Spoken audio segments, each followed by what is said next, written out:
Okay, I think it's live. Whoa, what's up, guys? It's been live for like 10 seconds. I've just been chilling, reading the chat, trying to catch up on the chat. Oh. Anyway, how's everyone's day going? What are you guys up to? Um, I've got lots of good stories for you guys. Lots of good stories, but we're going to wait. We're going to let some people get in here. Did you guys see this thing pop up on the screen? Jared has been a channel member for 5 months. Jared, I appreciate you, man. It helps a ton. And man, you guys are great. You guys are all great.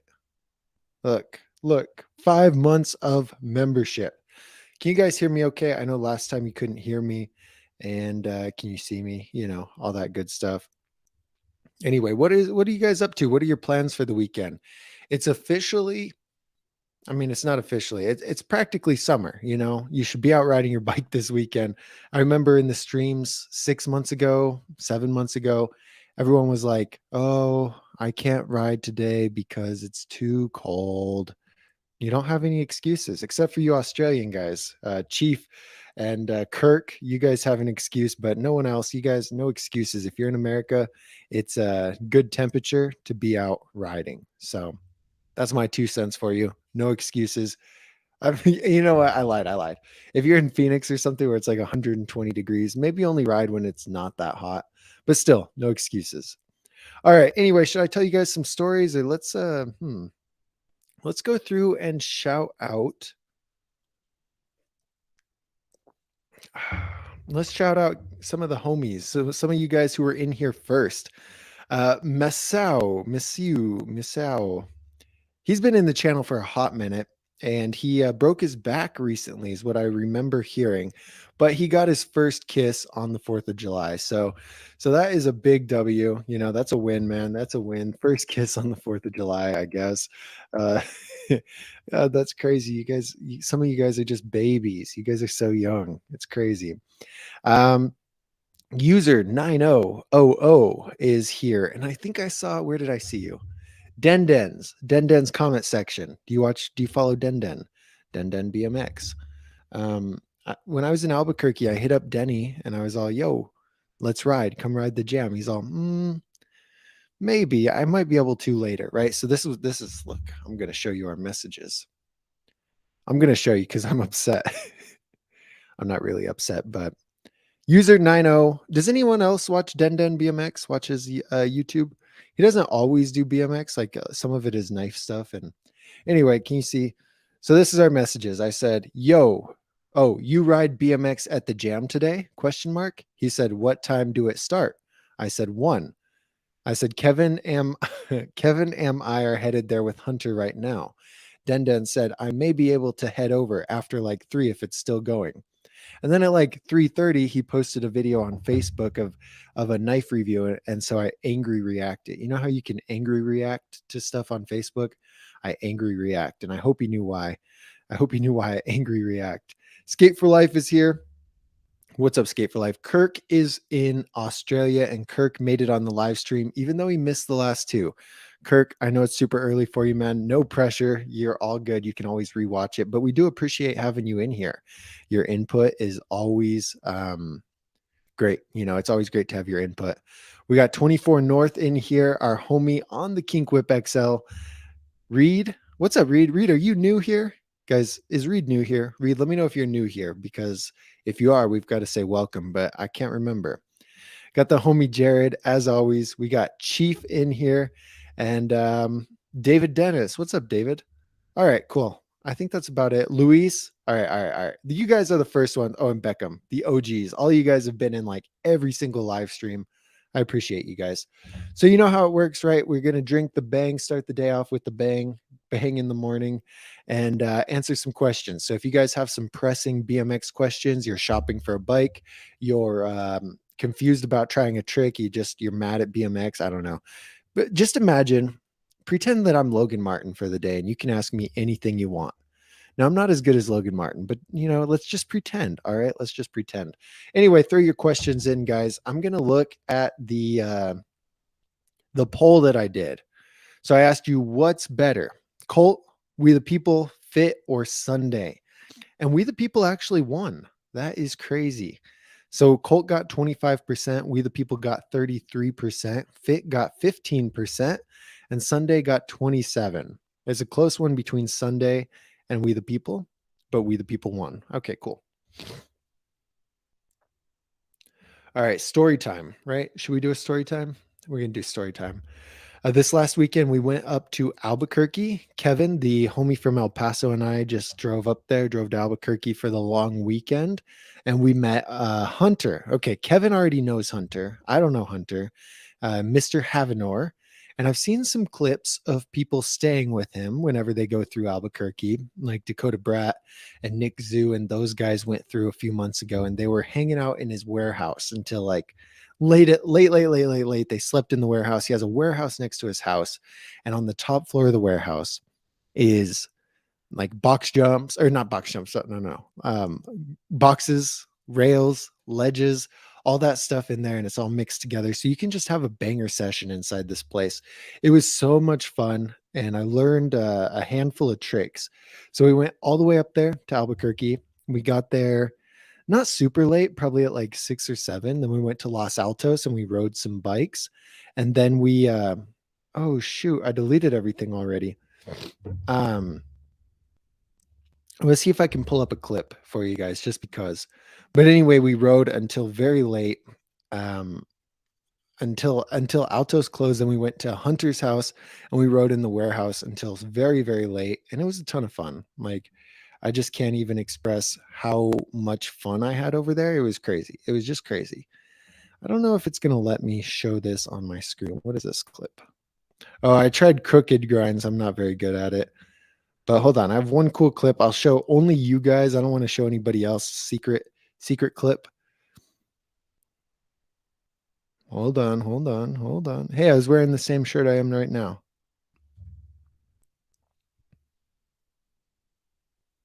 Oh, here it is. Oh no, that's the one I crashed. Hold on. I'm going to find, oh, here, I'll let you guys watch it while I find it.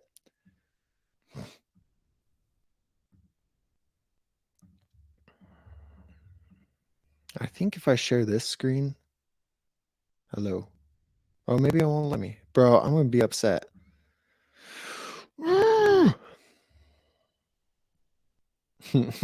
Okay, I probably won't get, oh, wait. I can share video, but it's like 27 minutes long. So probably can't share a video. Okay, if this doesn't work, I'm going to give up and I'm going to start answering questions. But you guys know I always like to just share a story with y'all. I just think it's fun to share a story. Let's see. Hey, look, it's the show in the video. That's dope. Okay. Can I skip the video? Oh, I can. Okay, cool. Can you guys see this?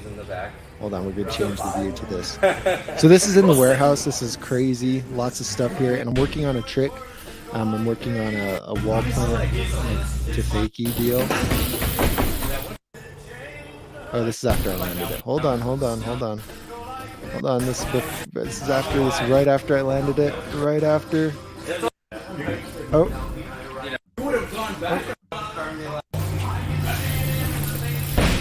Okay, I gotta get the timing just right.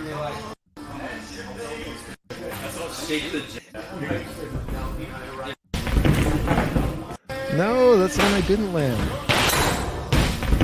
Anyway, can you see that? It's like a wall ride dealy bob to fakie. And it was really hard to get the pop off of this thing. It was incredibly hard to get the pop. I think what I did is I tried the, like, I wanted to go to 540 after I got the 360. So let me see if I think this is the one I got. This should be it. Oh my God. How clean was that? Can you guys see that? Can you hear it? Bro, it was so hard to get the pop off of this. This thing's all broken and janky. And so it was like, I don't know, it was a really fun time. And that's just one of the things. We learned tons of different tricks. We rode. I'm incredibly sore, still sore, especially if you guys saw my ankle incident a few days ago. Just terrible. Anyway, that's the story time for you guys. Now I'm going to go through, I'm going to look for some questions, and we're going to answer some of your guys' BMX questions.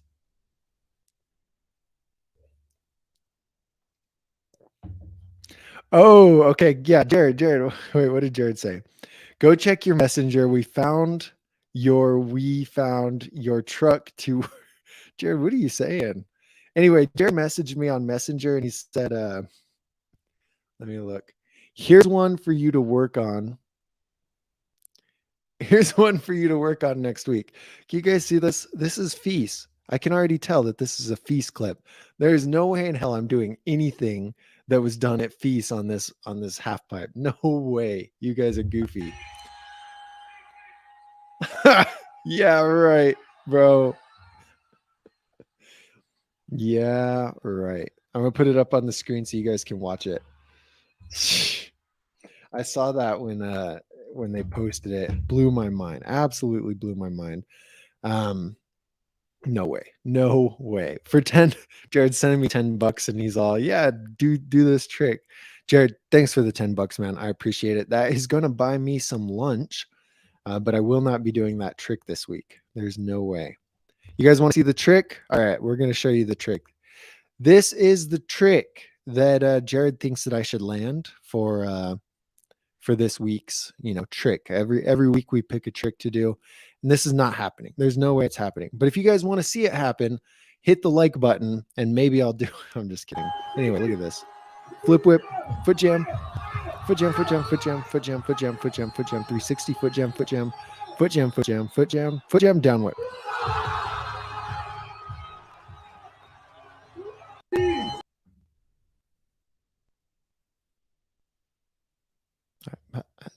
Like, what do you say after that? What? That's crazy. Like, that gets me hyped to ride. That gets me super hyped. Anyway, Chief and Jared are scheming against me. I think you guys have become good friends over the last few weeks, and I absolutely love that.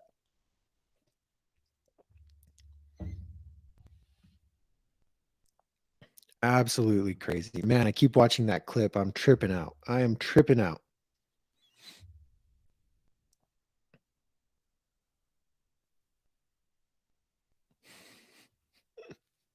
How many David says I wonder how many toes he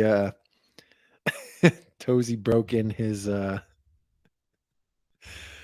that trick. Who Lucas says to follow on Instagram. Yeah, sure, Lucas. Yo, if you guys follow Dougster Bob on Instagram, right meow. I'll follow you back. All right.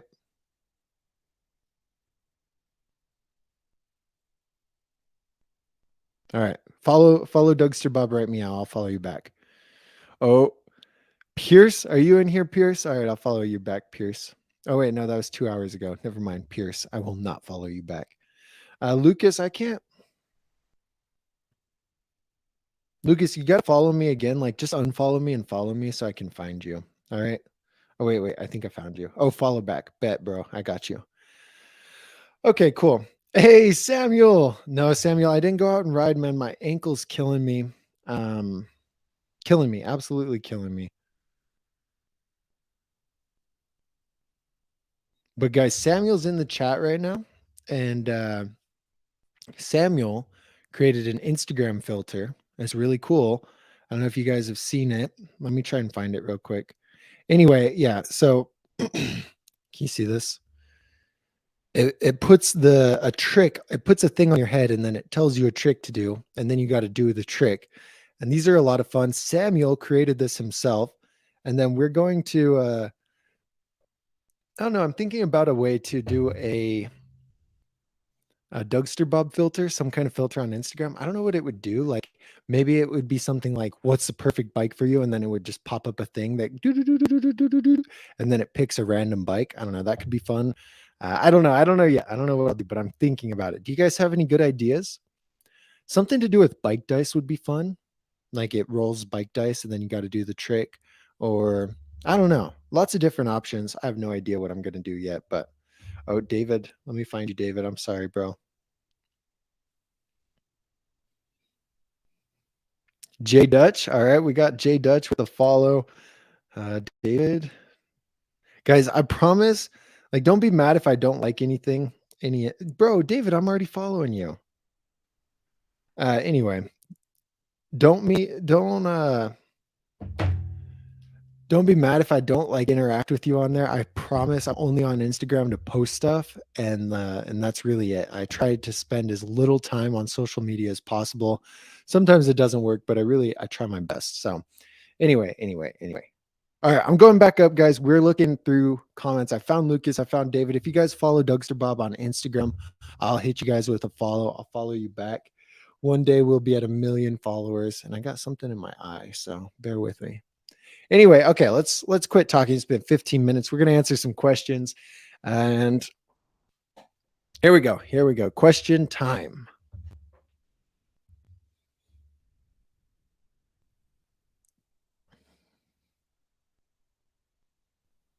Damn, 24 North took a hard fall last Saturday. His head cracked the hard, bro. You got to get a new helmet. You got to be careful. That's crazy. I'm glad you're doing good. I'm glad you didn't come into this live saying, "Oh, I broke my arm." You know, I'm glad you just kind of bonked your head and glad you got a helmet, but crazy, man. Hey, what's your guys' worst crash? Throw it in the comments. I'm real curious. What's your worst crash? I'll tell you about mine if you guys ask, but what's your worst crash? I really want to know. Guys, Kyle's first bike is going to be delivered today. Dope. Kyle, which bike did you get? That's crazy, man. I remember that feeling, getting your bike and waiting for UPS all day, just waiting, you know? And then UPS shows up and you get super hyped. You put your bike together. That's amazing, man. I'm trying to find if I thought I saw a chief question up here. Okay, here it is. Wait, everyone say good job, Beckham. Beckham has finally learned 180s. That's a huge accomplishment, man. Good job. Good job. Okay, Chief says, good day, Doug. Question. Hope you're well. Oh, wait. Good day, Doug. Hope you're well. Question. Oh, and Kirk finally got his tie stuff. I just saw the email. Kirk, I'll look at that in a minute. Chief says, good day, Doug. Hope you're well. Question. What's your top 5 cassette bikes for quality, or could we get a video in the future? Yeah, we could. I mean, I could do it right now, I guess. I think all I'd have to do is go to the Dougster Bob app. Look, guys, we're going to show you. Guys, do you have the Dougster Bob app? Yes or no? Wait, I'll ask it on here. Hold on.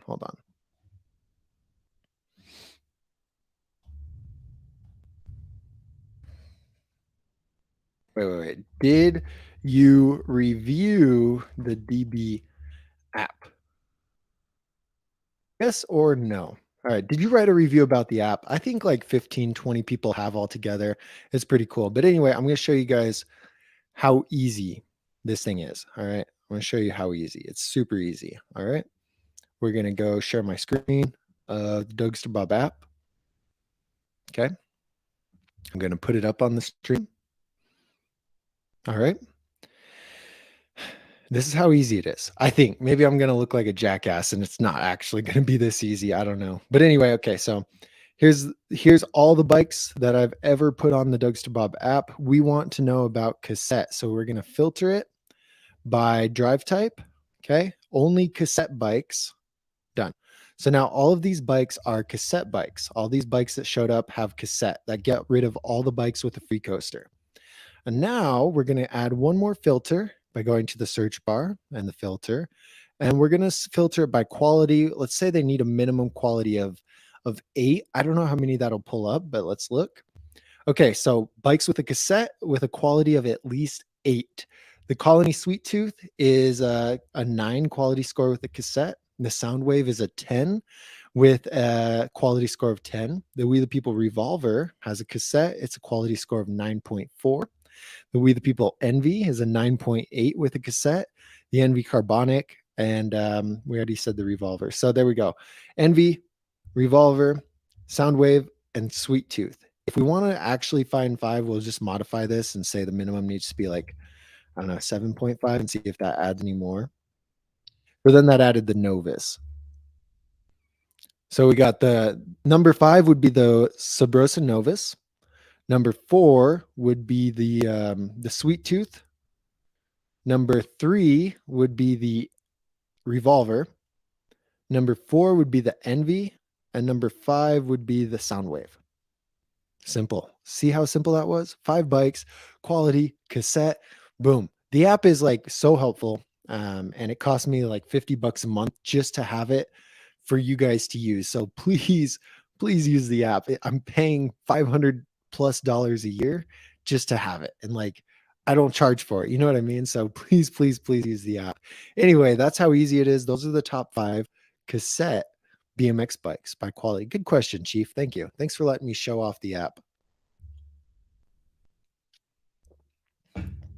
BMX JT learned 180 bars. He's one-upping Beckham's 180. Beckham said, "Hey man, I learned 180," and JT said, "Well, I learned 180 bars." So, good job, both of you. Beckham, now that you learned 180s, you can start working on 180 bars. BMX JT, you can start working on trucks. I love all the progression, guys. You guys are absolutely killing it.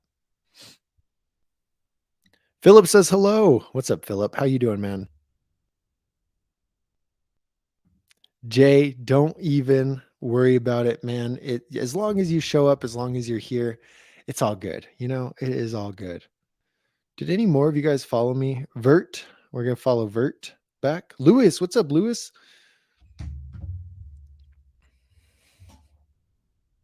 J Dutch says, "Did your ankle really broke?" No, no.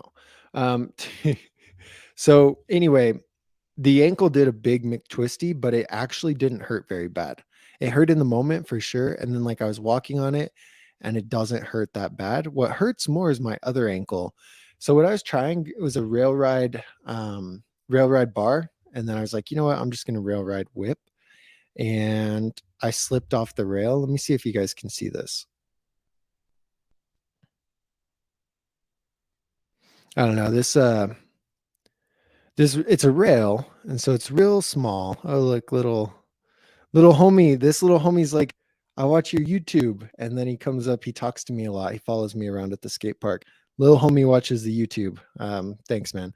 Anyway, it doesn't matter. I was trying the rail ride up, and when my tire slipped off, my one ankle twisted, my other ankle slammed into the rail or into my peg, and it has a big split like on the actual ankle bone, and that's really sore. So that actually hurts more than the other ankle.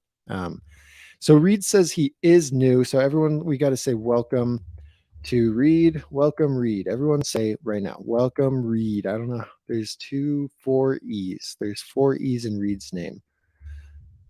This is Reed's first time in the live stream. It's always hype to have new people in here. I love it. What's up, Crybaby982? Pronis 1989 says, "What's up, bro? Do you ever ride dirt?" First time here. Oh my God, we got another first timer. Everyone say what's up to Pronis.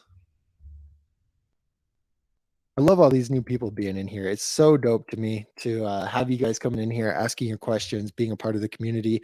I said earlier in a live stream, like 2 streams ago, I was like, you guys are my only friends. So I love hanging out with y'all on Friday, hearing about your life, hearing about your progress, and just hearing stories. You know, I love it. So welcome to the live, man.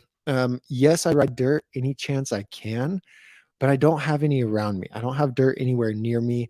When I was at Woodward in 2018 and 2019, I'd ride dirt very often, but I'd never hit the really big line. I'd stay in the medium line, which was still scary to me, but I'd hit that. And then anytime I'm in Denver, I'll go ride Velmont or Ruby Hill. And that's really about it. That's like there's not very many good dirt options where I'm at or near me. And yeah, but anyway, I mean, I'm half decent at it. I get scared for sure, and I'm no god at dirt, but I have a lot of fun riding dirt.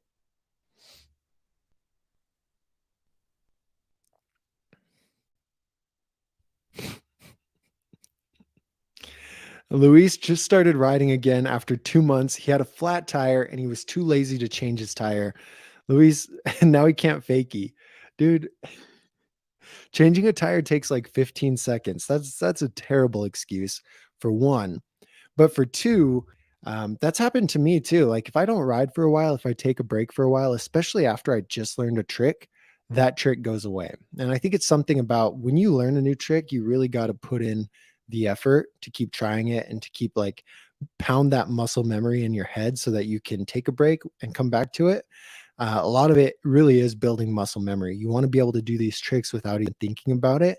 And so, if you're going to take a break, don't take a break until you've really mastered one of the tricks that you've just learned.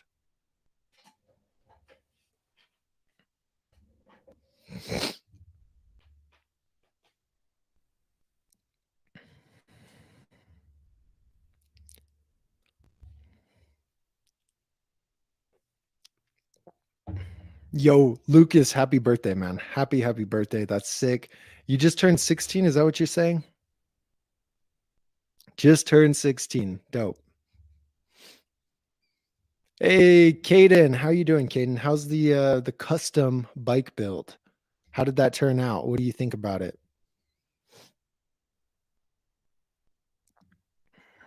Pronus says, "Have you rode any parks in Colorado?" Man, he's got lots of questions today. Yeah, I was in Colorado, I don't know, a month ago, 3 weeks ago, and we rode pretty much every park in Denver, except no, we did ride Velmont too. I was going to say except dirt, but we did ride Velmont. Yeah, I love Colorado. You guys have so many amazing parks. Very jealous.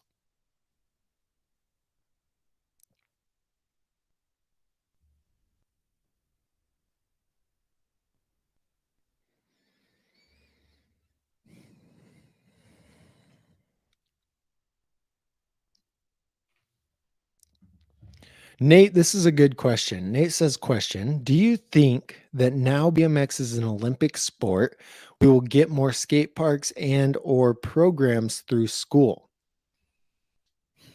Hmm. This was a big debate when they were talking about Olympics. Like a lot of the old BMX guys were like, "No, this is terrible for the sport. It's gonna put it in the mainstream, and it's not gonna be as fun." Da da da da da. Like there's half people who just want BMX to stay the same, stay the way it was because it's the sport that we all love and care about. And then there's another part of people that want to see it do whatever it takes to grow and to become almost mainstream. And I agree with the latter. Like, I think we want to get more people into the sport. We want to, and the way that that happens is by more exposure, right? For me, I got into the sport because I saw somebody ride a bike and I was like, hey, that looks fun. And then, I mean, I feel like it's the same for you guys, whether you saw it on TV, Instagram, you saw it in person, like you see somebody on a BMX bike, and you're like, that looks fun. I want to check that out. And then you learn more about the culture and you just become in love with the sport. And so by putting it in the Olympics, where it's broadcasted everywhere, everyone watches, the chance of it having an impact on someone who's never heard of it is more likely. And what that does is ultimately that grows a sport, that gets more people into it, and so on and so forth. And so, so I think that's great. Now, the question is that do you think we'll get more skate parks out of it and programs through the schools? And I don't really know. That's hard to say. I would assume we've been getting more skate parks in general over the last decade anyway. Like let's say Albuquerque, for example, they have a ton of parks. Santa Fe has 3 parks now. It had one like 5 years ago, 6 years ago. El Paso has 6 or 7 parks now. They had 2 or 3 when I started riding 10 years ago. So parks have been popping up more and more just as a way to build up the recreation for the community. It's to me, it makes more sense. You know, you don't have to pay for sport fees. You don't have to pay for equipment except the bike. But when you join baseball, like you got to pay all that stuff, it's kind of expensive. But anyway, I think as the sport grows and as demand for it grows, parks and stuff will keep popping up, but I don't think it'll be a really accelerated rate. I think it's all become pretty popular over the last decade, and that's led to it being introduced into the Olympics. And so, like, it's a linear growth over the last decade, we'll say. And because of the growth of the sport, there's been more skate parks popping up and it's pushed to be into the Olympics. And so I think they go hand in hand. I don't think the Olympics is going to really act as a catalyst to like just make a ton of parks pop up. Now, I will say, I think Japan, they're crazy about that stuff. They're really, really good with their youth, and like they will have programs. I guarantee it. They'll have programs for BMX. I mean, you look at the young dudes, look at those younger riders that are just killing it in Japan. They do stuff like that and they push their people to be amazing athletes. They have tons of support for their athletes. And so I think programs and stuff in different countries for sure. USA, I don't really think so. I think it's such a big liability and such a risk that they won't do anything like that in schools. But it'll be really interesting to see. That's a really good question.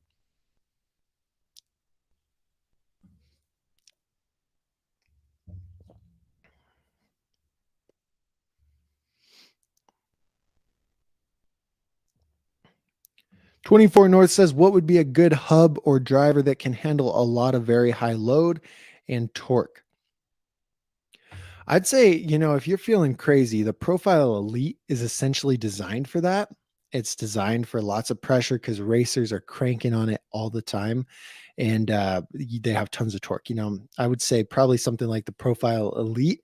But for what you're doing, I don't know if it's battle tested in what you're doing. For racing where they're pedaling a lot and they're cranking on it, that's what it's designed for. It's got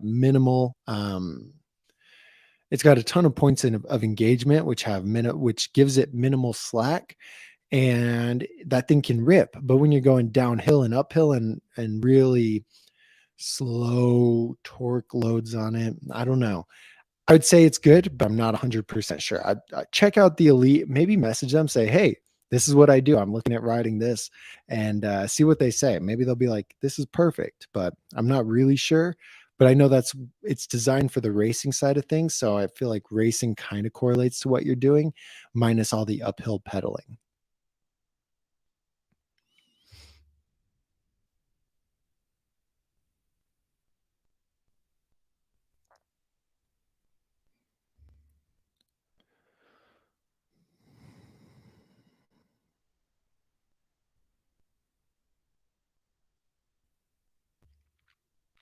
Okay, I'm just looking through, looking for questions, guys.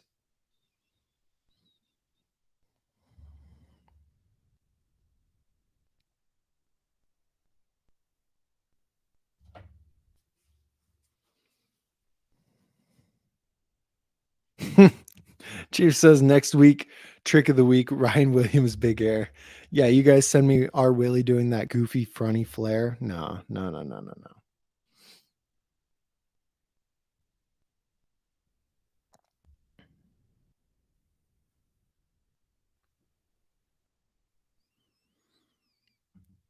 Jay, that is dope. I love to see the progress. Let me check. Let's see what you got.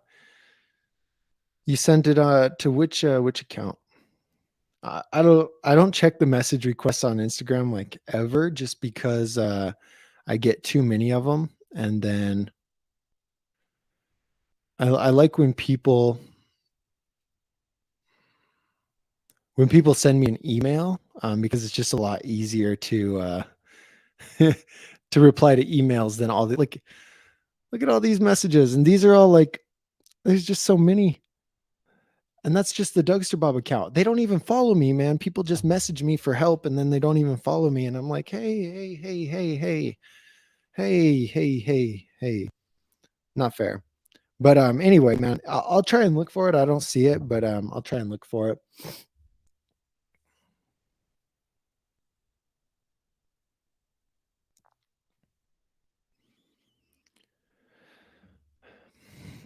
Ed Vuz is 5'10", 210 pounds, 27 years old. He's asking, is the Kink Whip XL a good choice?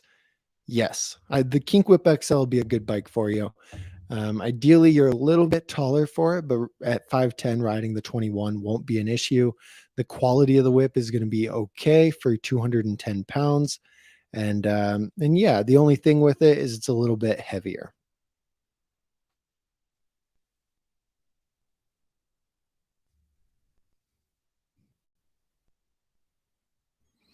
Oh, Samuel, that's a good idea. What Doagster Bob score? Oh, hey, what if can you make it recognize a bike? Okay. Oh, imagine this. Imagine this. I point my phone at my bike, right? And then it knows I'm pointing it at a bike. And so then the filter starts, just like how if you hold it on your face, the filter finds your face and starts it, the bike. And then it gives it a Dougster Bob score. And so sometimes it's a really low Dougster Bob score, even if, because it's randomized, right? It's all randomized. but gives it a really low Dougster Bob score. Sometimes it's a high Dougster Bob score. That'd be dope. That would be really cool. Is that even possible, Samuel?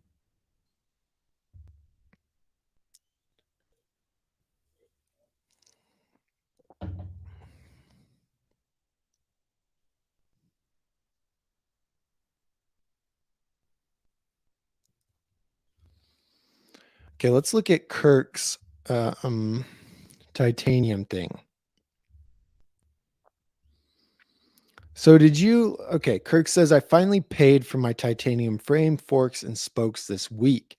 Here's a bonus picture of the street sweeper build. Oh, cool, cool, cool.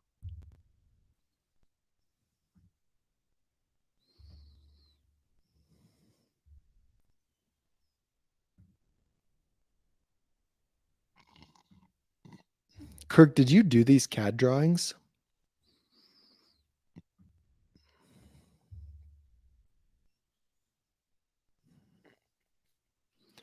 Jay had to leave. Jay, we'll see you later, man. Have a good one. Peace out. We'll see you in the next live. But yeah, Kirk, I'll put these on the screen. Did you do the CAD drawings or no? Also, shame on you guys who haven't reviewed the app. Go review it right now. Give me a 5-star, 1-star, whatever you want to do, man. Hey, what's up, Lucky? Okay, wait. Okay, Lucky, I'll do yours right. Yeah, Lucas, it's on iOS now. It's on the App Store, it's on Google Play Store, it's on all the stores. And okay. Anyway, Lucky, thanks for the $5. I need to check your message real quick, but let me throw Kirk's on. Yeah, guys, the Dougster Bob app is on the App Store. I have it on my phone. It is there. You just have to press review, press download, whatever. Which let me find the message, but then I'm bro, you guys are distracting me. Okay, hold on. Share screen. We're gonna show off Kirk's street sweeper build. You guys let me know what you guys think about it. There we go. It's on the stream right now on the screen. This is Kirk's street sweeper build. Kirk, how many bikes do you have, man? You got a ton of bikes, right? Okay, so there we go. Kirk did the CAD drawings too to save some money. That's crazy, man. All right, this is Kirk's street sweeper, guys. Chrome with pink and purple. Very dope. Very dope. I like it. And this is the CAD drawings. Okay. So, oh, these are just the forks. Okay. Wow. God, how the hell are those invest cast dropouts? I don't even know what all these numbers are. Kirk is a wizard. What's the 30 millimeter offset? Okay. Dope.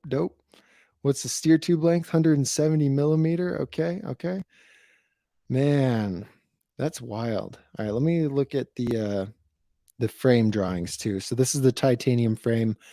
I don't remember what the deal is with this, but I think Kirk is somebody's building it for him. It's not off of Alibaba like I initially thought, but it's not like Mike Laird or anything. But these are numbers. 21.25-inch top tube. Cool. 12.7-inch back end, Kirk. Oh my God.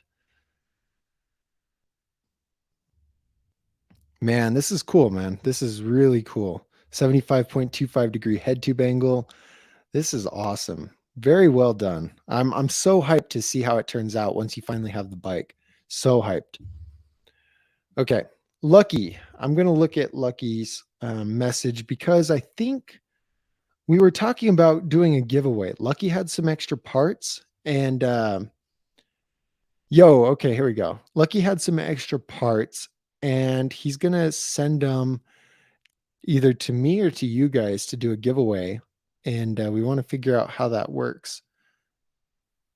Okay, where can I send these so you can use them as a giveaway? Okay, cool. So we're gonna give away some pedals for you guys, and Lucky, I will get back to you with an address. Those are beautiful pedals. I can't show you guys yet. I won't show you, but we will be giving away some stuff. I still have my box too of stuff I need to give away, and I think I'm done adding to it. There's a ton of stuff in there. I don't know. Maybe we just want to throw the pedals in that way, because I'll just throw it in a flat rate box and pay for the shipping to whoever wins. But yeah, Lucky, thanks, man. Thanks for helping out the Dougster Bub community. doing the helping with the giveaway. That's awesome.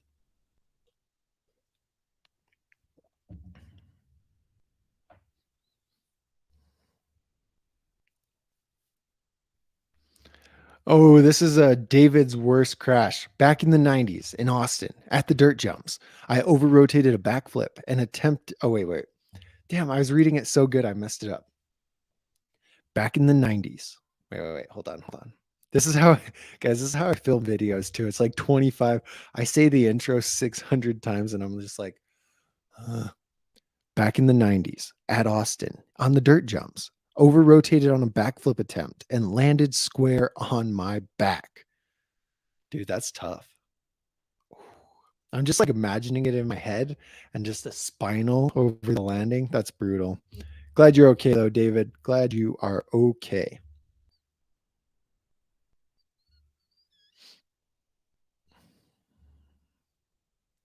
Lewis is when he did a 180 while it was raining, his bike slipped and the bar end ended up in his mouth. So the bar pushed against. Oh, man. What, first of all, why are you riding in the rain? That's a terrible 180s in the rain. Riding in the rain's like borderline sketchy. Doing tricks in the rain is extra sketchy. 10 out of 10, do not recommend. Don't do that. Be careful. Glad you didn't like eat the bar end and really get messed up. Chief says he can never click on anything but top 5 street or park. What? Chief, I feel like you are on the score sheet and not the app. Is that true? Because the app doesn't have a top 5 street or park. So the actual app, guys, I don't know. You guys have an iPhone? What do you guys got? Hold on. I'm just going to share the link to the App Store app. If you guys have an iPhone, if you don't, just look for it on Google Play. Also, my voice is really, I'm talking like moderately quiet right now just because last night I went to bed at like 4. I filmed a video. It's going to be a comparison or a tournament style video with all the bikes between $500 and $600. And there's 16 different bikes, which turned into, I don't know, it was over an hour of me filming. And like, I'm just, so I talked an hour last night at 3 a.m. Now I'm talking an hour this morning and my voice is going to fall out. It's just going to quit. Anyway, that's the Dougster Bub app on the App Store. That link that I just put in right there. Oh, did you guys hear that? Oh, don't get old, kids. Don't get old.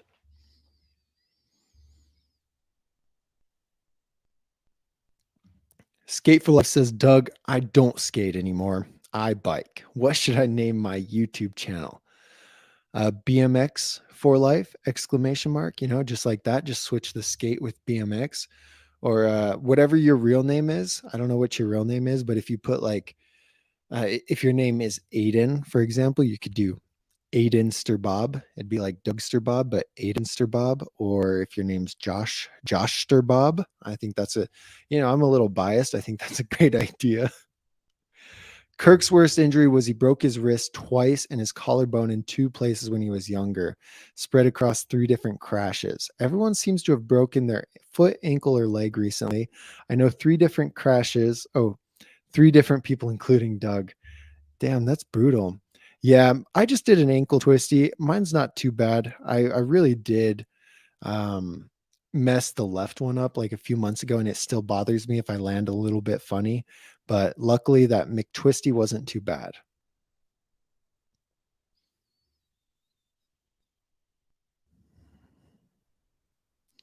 Samuel hasn't been able to ride for like 3 weeks. Man, got to order that stuff. Dan's Comp has a great coupon right now. Let me look, actually. Maybe they do. What I always do, guys, I go to this. So if I was struggling for parts, if I needed parts, this is what I do. I go here, Dan's Comp, and then I go to specials because these are all stuff they have on clearance, and some of it is pretty solid. So I don't know if you can search by, oh yeah, freestyle parts. Maybe we can search cranks. Here's some cranks on clearance. What do we got? Hello, cranks. Fit Bike Co. Blunt 24 millimeter cranks for only 171. Salt Rookie cranks, not the best cranks. Okay, anyway. But anyway, I do that. And then if you guys, here's the secret. You go down here and you go to discount coupons. Save 50 or more if you order over $400 or 25 or more if you order 125. That's a good deal.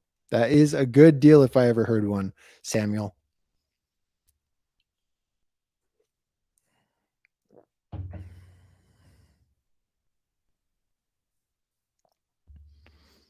Wreck It Lethal picked up a Cult Control and he's loving it. That's awesome, dude. That's a solid bike. It's right up there with the Devotion and the Kink Whip in terms of value. Very good choice.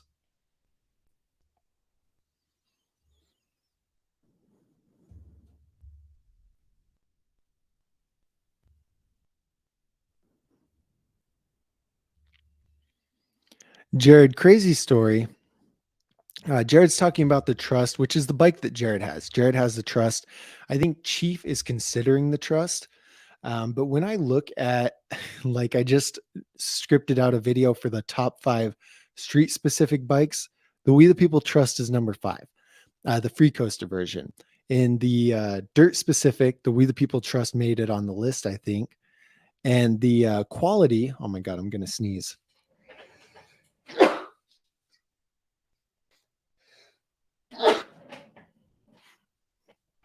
All right, I think that's it. Anyway, it made it on the top 11 quality too. So that bike makes it like it scores very, it makes it in the top 5 or top 10 of pretty much everything, but not ever at the very, very top. Does that make any sense? Can you guys see right here? There's like just a ton of slobber from sneezing. Gross. Anyway.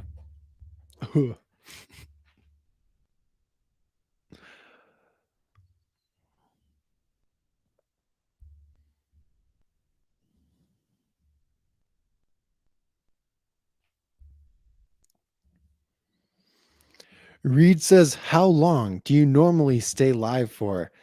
Um, Anywhere from an hour to 2 hours. The deal with this read is like, I really want to be able to answer every single question that you guys have. I want to give this time to you guys to help you, have a good weekend and get all your questions answered. That's my main goal, really. And, but it just depends what I have going on. Like, I don't particularly have much going on after this, but my voice hurts. So maybe I won't go 2 hours, but I'll probably go longer than 1 hour. This one's going good. As long as there's good questions, good stuff in here, then I keep going. You know what I mean?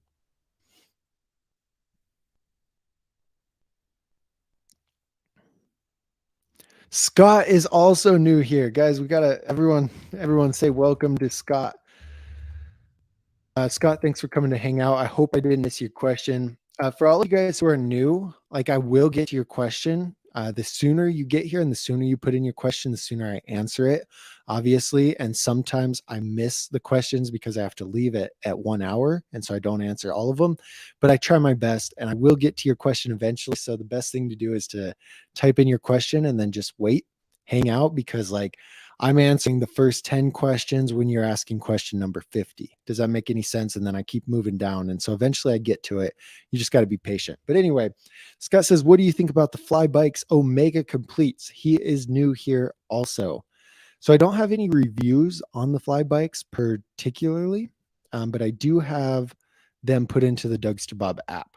It's a lot easier for me the way that I just put these in and the way that the algorithm computes the scores is so much easier than doing a review. And so what normally happens is as soon as a bike line comes out, I'll put them into the app. I'll get the scores figured out so that you guys can do the research yourself, because it takes me a few weeks to film, edit, post the reviews, write the blog post, put them on the Shopify store, and like do everything that I need to do with them. It takes a long time. And when I've got right now, it's like I'm just barely finishing up Sabrosa, and like I'm halfway through Sabrosa. Then I need to get to Fit. Then I need to get to Fly. Then I need, and by that time, Kink's going to be out. Then I need to finish We the People, and so it's just like a daunting deal. So if you guys ever have a question about a bike, throw it, check the app, see if I have it put into the app. And for the fly bikes, like you're talking about, the Omegas are great bikes. They score very high in street. Actually, I think the Omega Free Coaster made it on the top 5 street list. Let's look.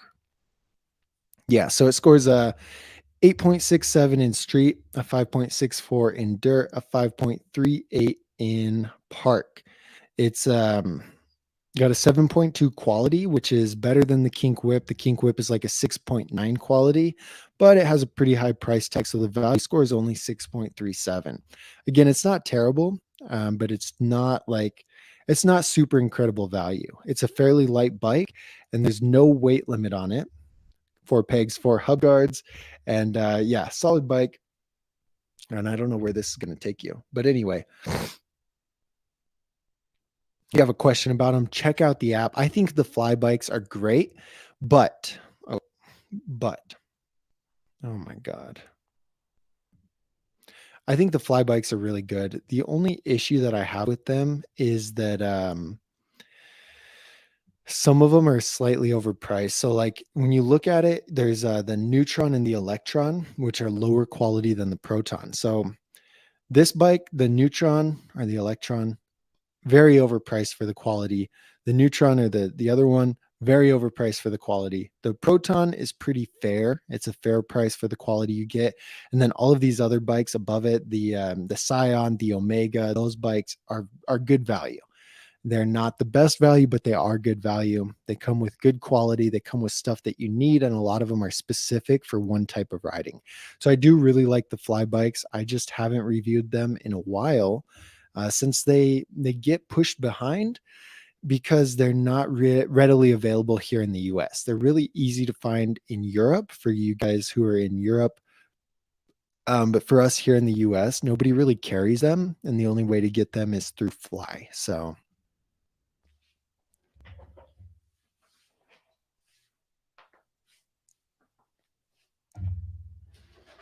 I'm taking a talking break. This my throat right here is like hurting. I don't know, man.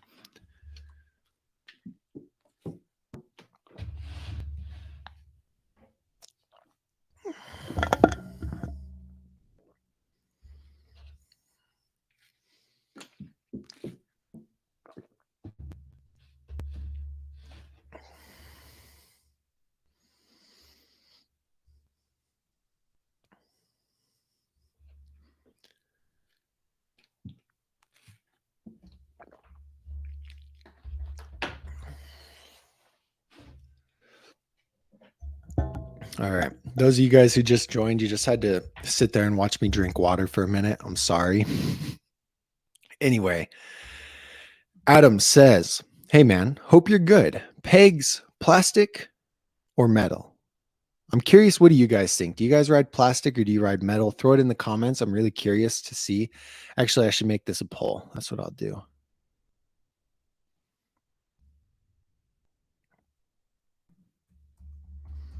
For me, it's plastic. Plastic all the way. But I'm asking you guys now. So hold on, throw it in there. Or click the button. Do your vote. Did it? Okay, there it is. Okay, cool. Anyway, yeah, plastic all the way. I just think it's kind of annoying to have to replace the sleeves, but for the most part, I don't replace the sleeves. I know I should, but I don't. And you can grind just about anything with the plastics. You don't have to worry too much about wax. They slide a lot better. I don't know. I just really like it. I like the sound. They're more stealth. They're more quiet. Plastic is the way to go for me.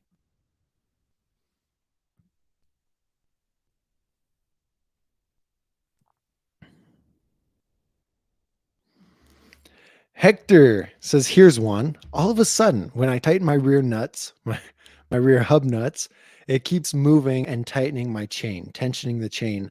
He used to get perfect slack. Now he doesn't. What changed?" This is frustrating. And I know this happens for a lot of people. And I wish I had a bike here to kind of demonstrate it. But the best way to do it is to get something stick it in between the wishbone and the wheel and pry it. So I use a wrench. Some people use a door stopper. They just stuff that wedge in there. I use a wrench to pry it, and you pry it, you hold it where you want it, and you tighten one side. Usually I tighten the drive side first, but I don't crank it yet. I just tighten it enough to where it's snug. I'll switch to the other side, hold it out, tighten that one a little bit more than I tighten the drive side. And then I'll go back to the drive side. I'll tighten it a little bit more. I'll switch back. I'll tighten the other side a little bit more. And then I'll really crank down and tighten the drive side. I think a lot of times what happens is when that bolt is spinning, it's driving, just imagine it spinning and sticking to the paint. Like imagine it spins and it grips. It's going to be rotating the way that you're spinning it, and therefore it's pulling the chain back. So that usually happens when you tighten the drive side. It's biting onto the frame and it's pulling out, it's pulling backwards. And the one way to stop that is to not crank it yet until you have the other side tightened, because once you have the other side tightened, it doesn't really allow it to flex as much, and it's going to stay in place for the most part. That happens, like I said, that happens to almost everyone. It happened to me sometimes, and it's really frustrating. So try that. Try to pry, hold it in place with something, pry it, and then tighten one side, tighten the other side, tighten the other side, and then just go back and forth.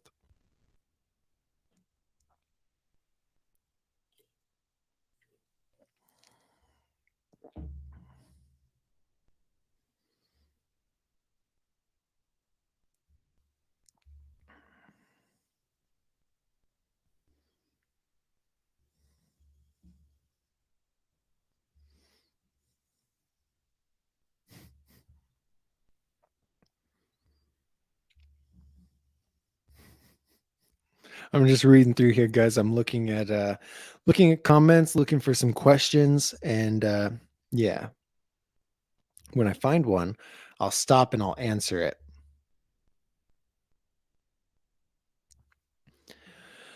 Lewis says, question, can I still progress in BMX being overweight? Yes, depending on the level of riding you want to achieve. This is a There's no like true concrete facts, no studies to it, but it is going to make it harder. You look at, say, the people who are really, really, really good on the bike, they're all in really good shape. And the reason for that isn't necessarily because weight matters. It's more so because they're athletes. And you think about someone who is running a quarter mile, right? Someone who's overweight running a quarter mile in the Olympics isn't going to stand a chance against the people who are really conditioned and in incredibly good shape. And so it's the same on BMX. You can still run a quarter mile even if you're overweight. You can still ride the bike and do tricks even if you're overweight. But riding at an Olympic level, at an extreme athletic level, isn't going to be possible until you get in better shape. That's just the reality of it. And so, there's bigger people like Robbie Morales, Philbra, the really big people. Even isn't what's his name? Husky Nation. The guy that Jared loves, the douche, Spencer Forsman, isn't he kind of overweight? And so, I mean, it's possible. And like, there's good bike riders who are overweight, but it does make it harder because you need to be in good shape to have the stamina to ride your bike, to have the strength to maneuver your bike. It helps out a lot. And so usually people are going to use biking and gym together to get into shape and to progress on the bike.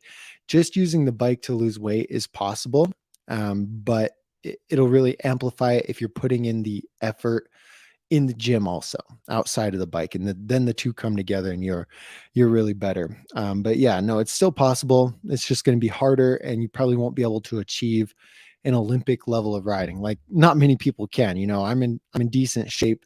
I can't ride in the Olympics, you know what I mean? So it's not like does that make any sense? Anyway, that's a good answer. Good question too, Lewis. That's a good question.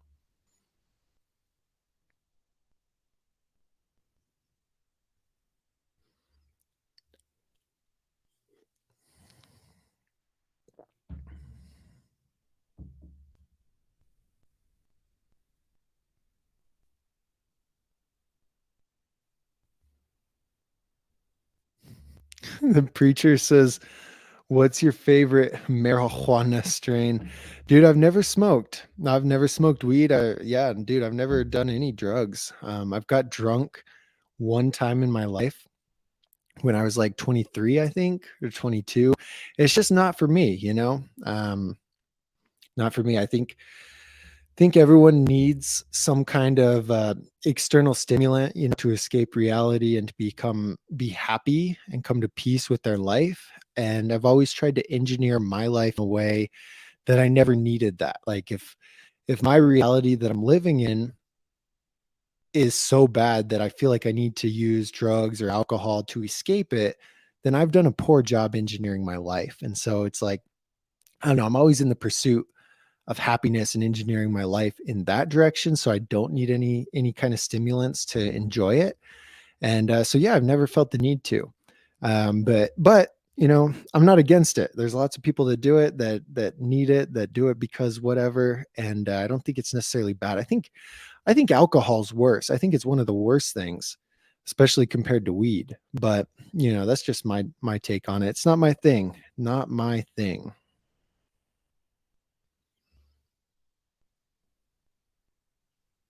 J Dutch says, "Have a good weekend, guys. Only full send this weekend." Okay. Hey, while we're right here, guys, we're right at an hour. What are your guys's trick goals for the weekend? What tricks are you guys going to learn? I've got to think about mine. Should I do a feeble bar or a bar to feeble? I think we're gonna start off with a feeble to bar. Feeble bar. I'm typing it in. Type your trick in right now. I want to know what trick you guys are gonna learn this weekend. But type it in. Okay. Mine's going to be a feeble to bar because I think a bar to feeble is a little bit harder. I'll do bar to feeble the following week if I get the feeble to bar. I'm always so scared to throw the bars though. Like I'll do the feeble, I'll hop up, and I'll go like this. I just won't let go. Anyway, type it in. Type it in right now.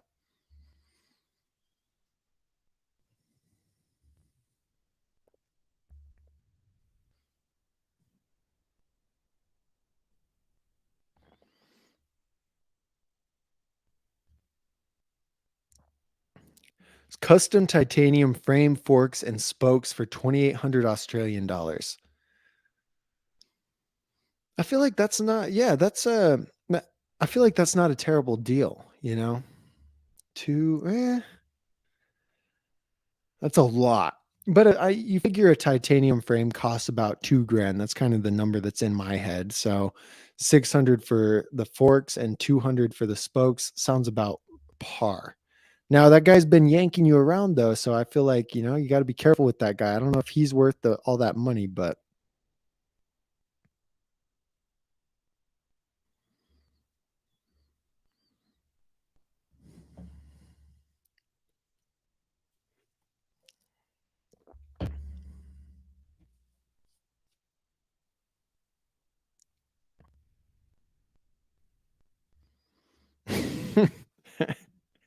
Kirk says Kirk says he only rides 3 of his 7 bikes at a time. So he has 7 bikes, but he only rides 3 at a time. And Wreck It Lethal's like, you can ride 3 bikes at a time. That's pretty impressive. You know, that's very impressive. 24 North sent me a photo of the bike. Did you send it on email or Instagram? Oh, here it is. Here it is. Oh, okay. We're gonna show off the bike on the stream. Guys, if you guys want to show off your bike on the live stream, send it to my email, douglas@dougsterbob.com. Let's check this out. This looks sick, dude. Very good picture, too. This is 24 North's Kink Whip BMX bike. This thing is crazy. Very clean picture, too. So he's modified it for street, or for, not for street, for trail riding. He goes on trail rides. And I noticed you took off did you take off the bell? And you took off the phone mount holder, right? We shared it. I shared one of your videos, and I think somebody was all, dude, the bell is getting on his nerves because it's just every time you hit a bump, it's ding, ding, ding, ding, ding, ding, ding, ding. So is it better without the bell or nah? You got to warn people when you're coming, though. You know what I mean?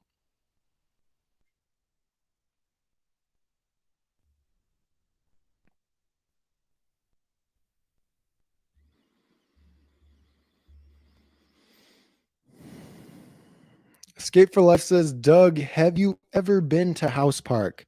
No, no. It's so weird. Like I've been over towards California tons of times. I go that direction a lot, Arizona, California, that way, but I never go the other way. I need to start going out to Houston and Austin and going out and hitting some of these Texas places. I'd meet so many good riders and I'd just be able to network like crazy. So I'm going to start taking trips out that way. Once the finances work out, once I have the finances to just dip for a month or so, and I don't really know many people over there, so it's hard to find a place to stay. No homies to crash with, you know what I mean? But eventually, Austin's on my list. Like I really want to go to Houston and Austin.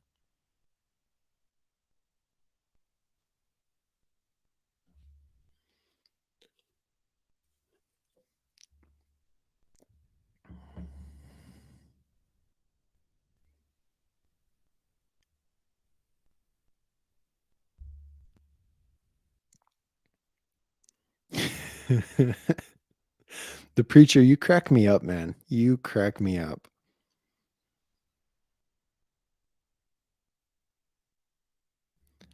Sean says, "Hey Bob, drink a bunch of water like an hour or so before you're ready to talk. Then keep hydrating while on and you won't have a problem."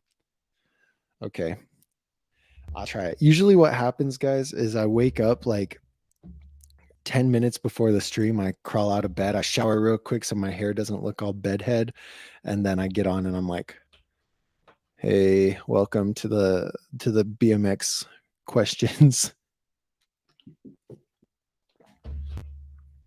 But this time I woke up early. I woke up at like 9:30, 10. I don't know. I Alexa was pissing me off. She woke me up and then I was like, "Alexa, cancel all my alarms." And then she's going to start talking. Then she's like, "I hear you have two more alarms set. Which one?" I'm like, "All of them." Like I just said all the alarms. Like how hard is that? And then this is what she'll do. I'll be like, I'll yell at her about that. She'll be like, "Did you know Shaquille O'Neal can wake you up in the morning?" Just say, "Hey, introduce me to Shaquille." I'm like, "Off. I don't want to know about Shaquille O'Neal. I just want you to cancel my alarms and leave me alone." Anyway, that has nothing to do with your question, Sean, but Alexa drives me crazy. Anyway, hydrate before. I will hydrate before when I wake up on time.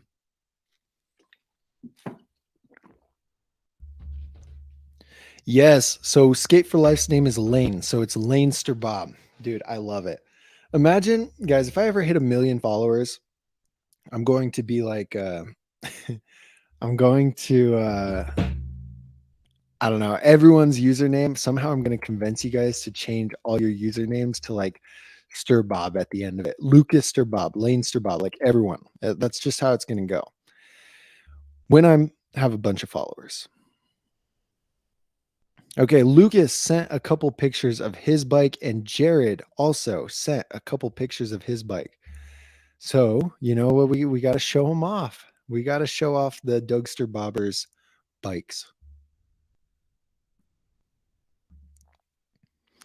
Oh, okay. Good picture, Jared. Here we go. This isn't a picture of Jared's bike. I lied. But Jared got a roof rack for his car.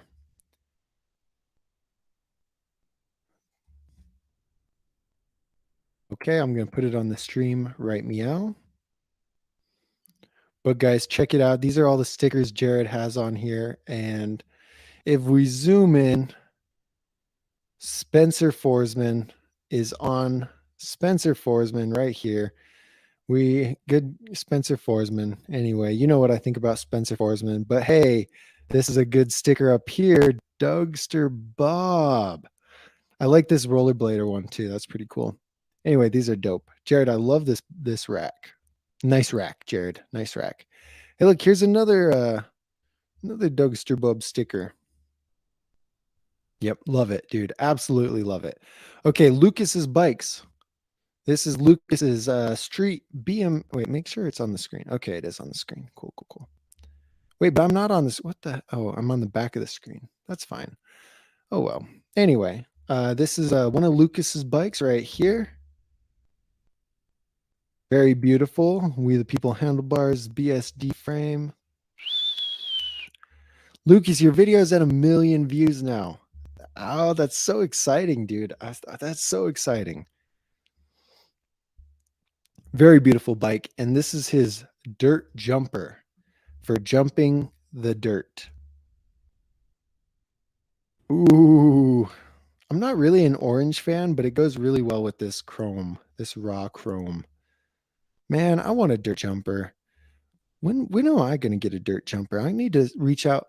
Some I've had two different emails now. Like one brand's all check out our moisturizing shirts, our wicking shirts that keep you cool in the heat. Like we want to send you some shirts if you do a review about it. I'm like, okay, send me some shirts, you know. And then this other brand's like, hey, we sell BMX bikes on Amazon and they're not like the best. They're not good quality bikes. And I'm like, I don't know. I sent him a price for a review, but I also told him I won't do it on YouTube. I'd rather put it on the website, and I'll put it so it ranks on Google. But that's all.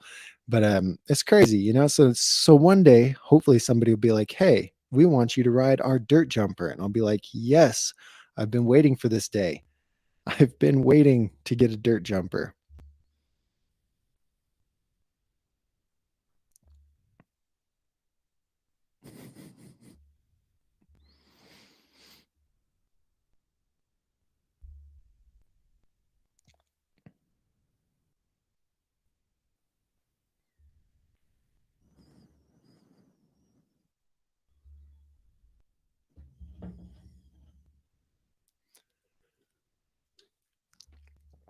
Oh, we got a. Hey, thanks, thanks, Lewis. Lewis said, "Bless you." Thank you, thank you, thank you. Wreck it, bro. This is my biggest fear. This is like my biggest fear. I think about this anytime I drive past a chain. I'm like, what if I jumped this and it ate my tire and killed me? He tried to hop a chain at school, did it the day prior, and the janitor raised it the next day. He didn't realize until he woke up in the hospital with a broken left side jaw, knee, wrist, and a few ribs. That's wild. But you know, that happens a lot. Those chains are brutal. I don't know why people hop them because it's not like I don't know if you hop a rail or a curb and you case it, you get flipped over. That's okay. But a chain, it like somehow the chain grabs your back tire and like loopy loops around so it throws you on the ground with extra momentum and pretty much kills you. It's crazy. I've never, maybe I've hopped a chain one time and it was like this high off the ground. I was still scared to death. No, dude, you guys see those people do rides on chains? Like they'll hop on a chain and ride it? No way. Absolutely no way. That's a good crash. I think you won the crash there, Wreck It.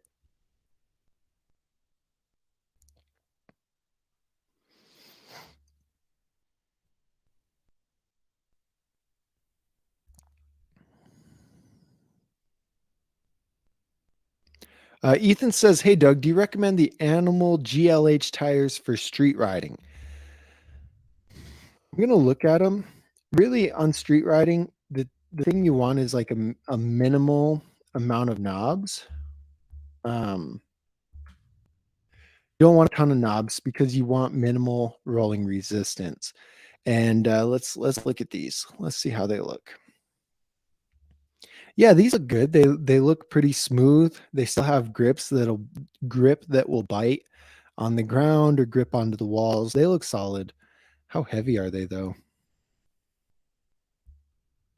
Source kind of sucks. They don't say Jesus Christ. Anyway. They look good. They'll be fine on street, Ethan. They will be fine.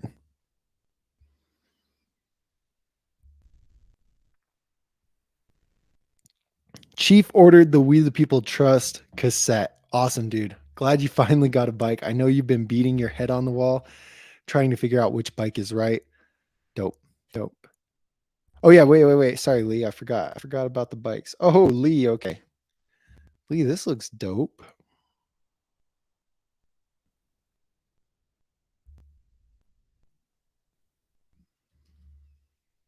I'm gonna throw it on the screen. This is Lee's uh, Sunday Soundwave.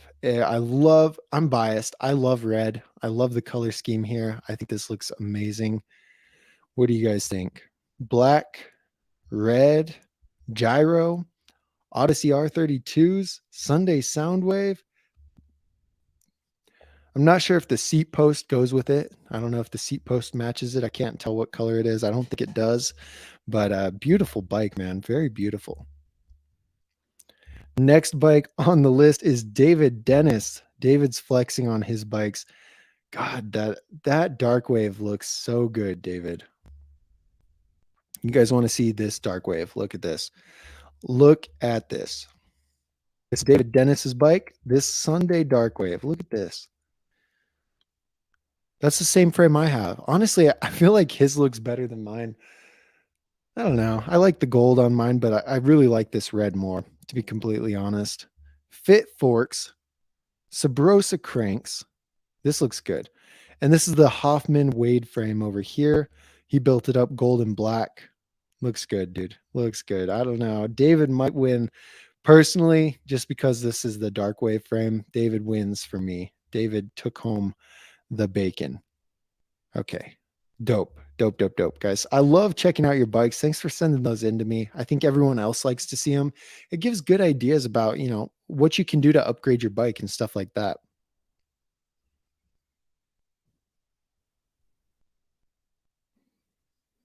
Ah, Samuel.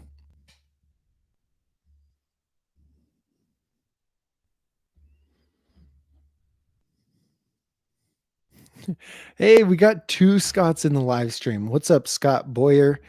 You're welcome for the recommendation, man. Hopefully it helped you find the right bike. I can't wait for you to get the bike and get into the sport, man.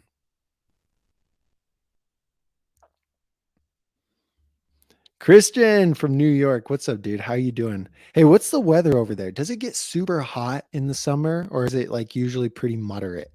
It's probably really humid, right?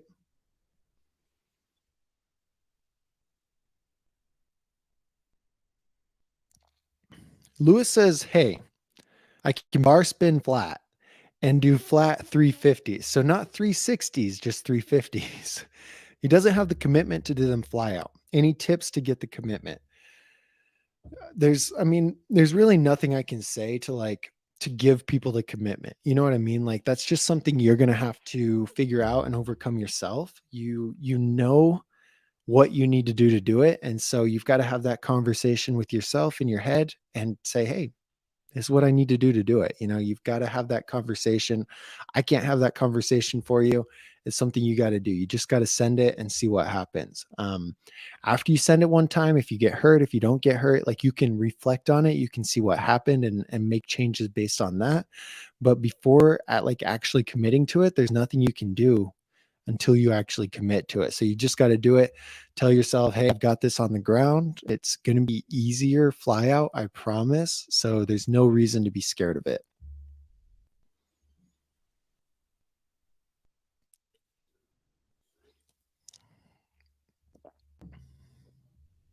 Actually, Kirk says I scream at myself not to be a bitch. It works 60% of the time, all the time. And so, crazy story. I've been really struggling with hot bars. Something is different about this bike.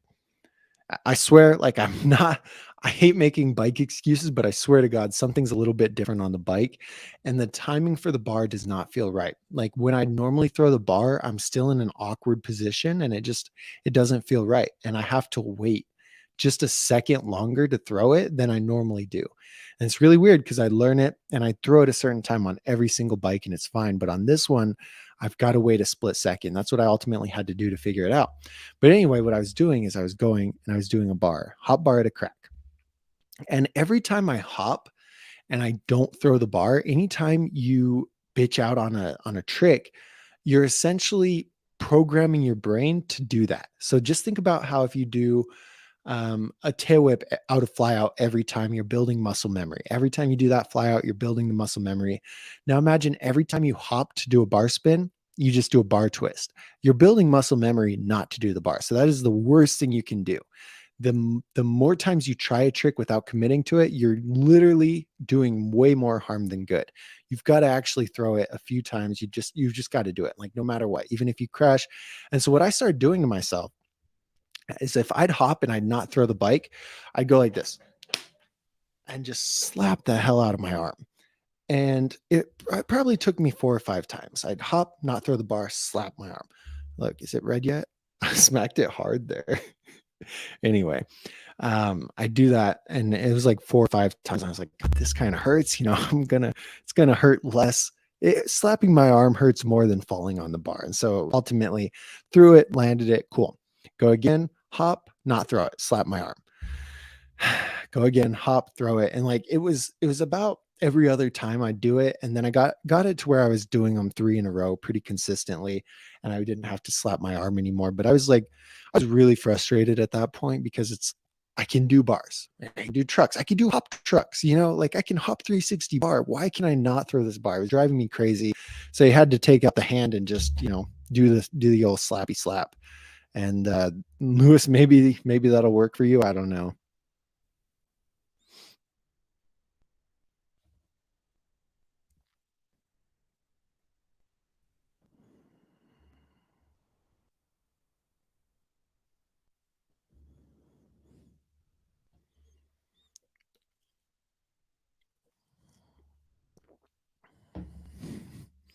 Send it says, Doug Bob, are you holding on to your Bitcoin? No, I don't buy Bitcoin. I think is way overvalued, way overpriced. I think it's a scam. XRP though, I lost a ton of money on XRP, and I am not cashing out. No. So yeah, I'm holding on to my crypto, not Bitcoin, but XRP, RIP, RIP XRP, bro. It's just like thousands of dollars, just poof in a few weeks. We don't want to talk about it. uh, fuck. Okay, Scott, this is a good question. What considerations should I make when it comes to weight? I'm at or above 230 pounds right now, losing weight right now, down from 240. First of all, dude, congratulations. Losing 10 pounds, like that's a huge accomplishment. That's good. I think riding the bike is going to help you out with that even more. So when it comes to weight, get the best quality that you can afford. I weigh 215 pounds right now. I was up to 220. I sit around in between 210 and 220. And I still break a lot of parts. Like even aftermarket parts like this, they break within a year. Certain parts do. And cheaper parts, I'd break even faster. And, you really want to get good quality Senko chromoly. You want to get heat treated chromoly if you can afford it. Like the better quality that you can afford, the better you're going to be. You can get, and this is what I tell people who are over 200 pounds on the Kink whip. The chromoly is going to be good for your weight. Like that's fine. You at minimum over 200 pounds, you need full chromoly at minimum. If you can afford aftermarket chromoly with heat treating and with double butted tubing and everything like that, go for it. It's going to help you out. It's going to increase the longevity of the bike. If you can't afford it, you're going to be fine on this normal chromoly, but just know things are going to bend and break sooner than you'd expect. For example, heavier guys like us are going to break chains more often. We're going to bend sprockets over time if we're really cranking on it, and the sprockets bend. Single wall rims bend, bars can snap. Like everything can break, and it'll happen sooner with high tensile steel. It'll happen a little bit longer with chromoly, and it'll happen even longer with aftermarket chromoly. Like light guys like Lucas who don't weigh very much don't have to worry too much about that. They can ride normal chromoly, they can ride aftermarket chromoly forever, and they're chilling. But when you're over 200 pounds, you're gonna break stuff sooner than you'd expect. So at minimum, go with full chromoly. If you can afford a high quality bike, like an 8 quality score, a 9 quality score, or a 10 quality score, that's going to be better for you just because that bike's going to last quite a bit longer. It's going to last practically forever until you progress to a skill level where you're really beating on the bike. And yeah, when you're not at that skill level, your weight is putting stress on the bike. And so that's why it's important to at least have chromoly. But anyway, get the best quality bike you can afford. So if your budget's only 500, the best quality bike's going to be the Kink Whip. If your budget's 1500, then you can look at something like the We the People Envy or the Sunday Soundwave.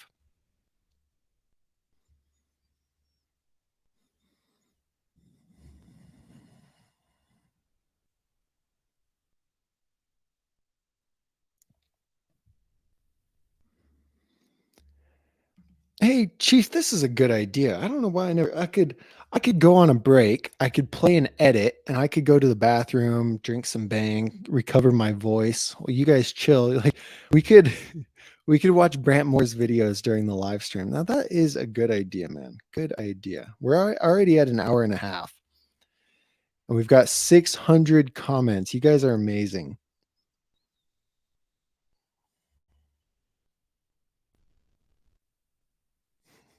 Kyle says, is $3,200 enough for a decent BMX bike?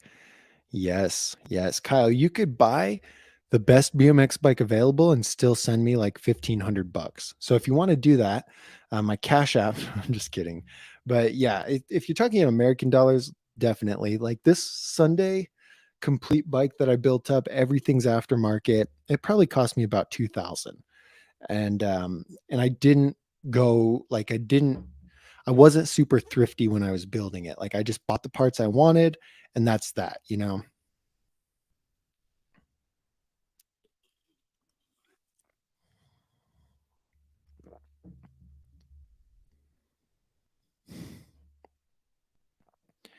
Chief says, question, what tattoos does Doug have?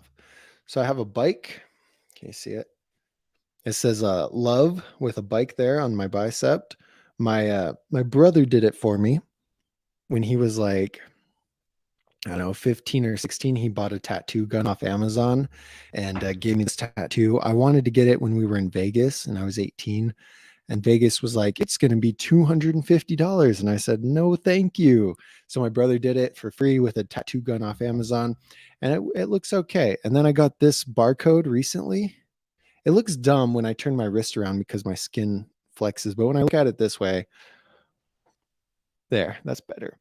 Anyway, it's just a barcode and it has the year I was born on the left and then 2000 with blank at the end for the year I die. I don't know when I'm going to die, but it's going to be in 2000. You know, like I'm not going to make it to 2100 the year 2100. I'm not going to make it that long. If I do, that's crazy. I'll have to fix my tattoo, but um the barcode's kind of like, you know, I think it's important to remember that we're not born with barcodes and that we have the freedom to do whatever we want in life and pursue our passions and things like that. And my job gave me shit about this tattoo after 3 years. I was there for 3 years. This tattoo was never an issue. You can't really see it. And then they gave me shit about it. And so then I quit. And then I got this tattoo like the next weekend or something on my wrist. I'll probably get one on my neck and maybe my forehead, probably not my forehead, but I'm going to get more. I'm going to build this into a whole sleeve. And anyway, that's what the barcode is. So I only have the two right now.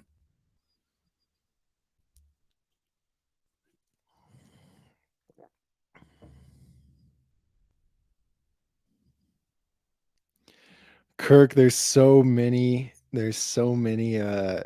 people that have issues with the RNC cranks. I don't know if you will. I feel like the guy gets a lot of hate just because he's not necessarily a personable person. Like you can have a mediocre product and make it seem amazing with charm, you know, with charisma. But this guy doesn't have that. So if he has a mediocre product and he's just like not a very charming person, that product is going to be perceived as the worst product ever. If he has an amazing product and he's not a very charismatic person that's pushing it, it's going to be pursued or perceived as a mediocre product. And so everything just kind of steps. But if he has a terrible product, very charming, it's going to be seen as a mediocre. Does that make any sense? What I'm getting at, I've got the bang burps.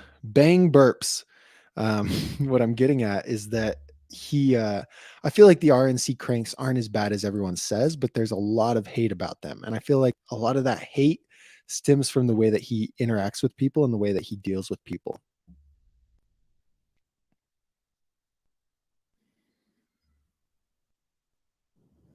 Guys, I don't want to end the stream. My computer's about to die. Let me grab a charger real quick. Hold on.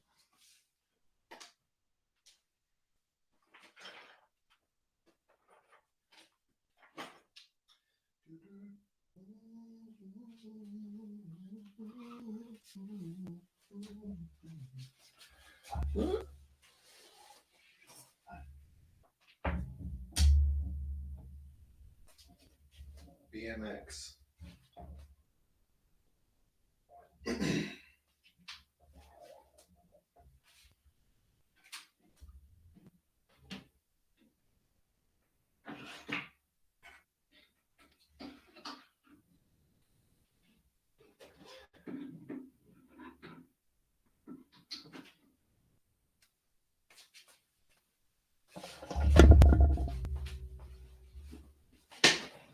Did you guys like the close-up of my face? I wonder what that looked like. I'll go back through and I'll edit this and I'll be like, whoa.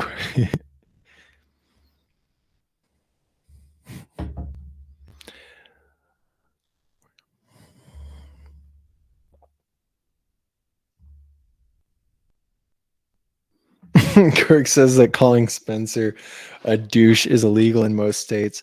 Kirk, you didn't hear? Spencer and I were doing a pay-per-view boxing match. Dougster Bob versus Spencer Forsman, pay-per-view boxing, just like Logan Paul. So, get your tickets on spencerforsmanisAdouche.com. I'm just kidding. I don't hate the guy. I don't even know the guy, but his YouTube channel is not my vibe.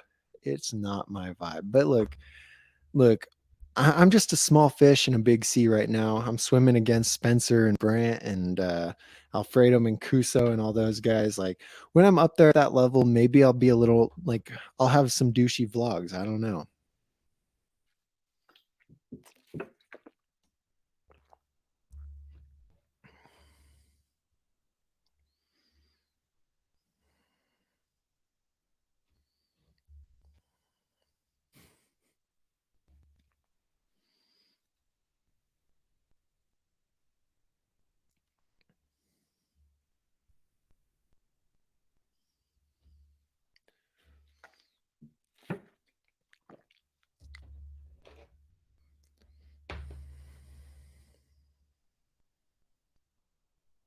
I'm just reading through the comments here, guys, looking for some good questions.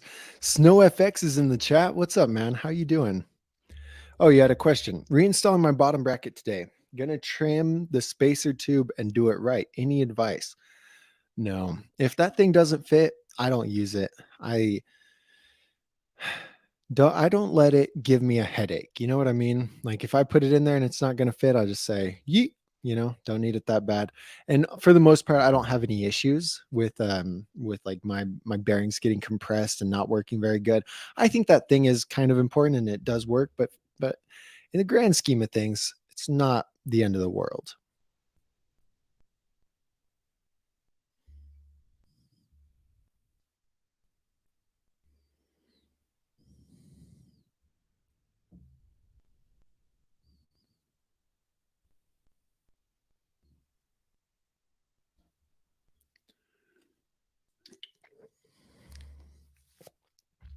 Okay, Ethan's going to learn a foot jam tail whip this week. Dang, Saturn's going to learn 270 bars on a hip.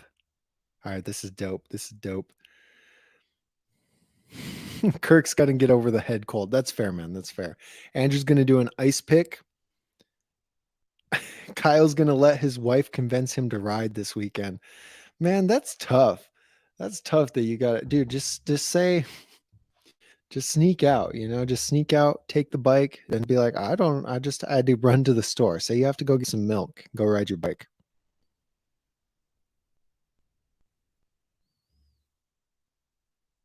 Jared's going to get the coilovers on his car. Finally.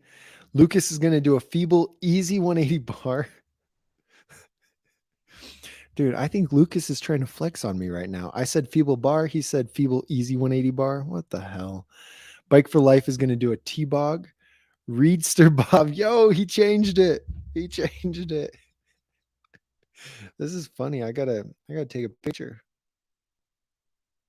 Bro.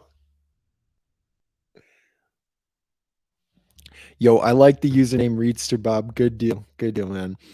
That you guys are funny. Luis is gonna relearn fakies and get better at bunny hops.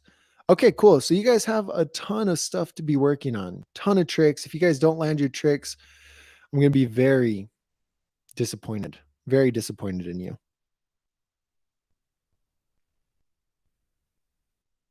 Bike for Life is going to post another video on Sunday and I should check it out. Hey man, if I see it, I will definitely check it out.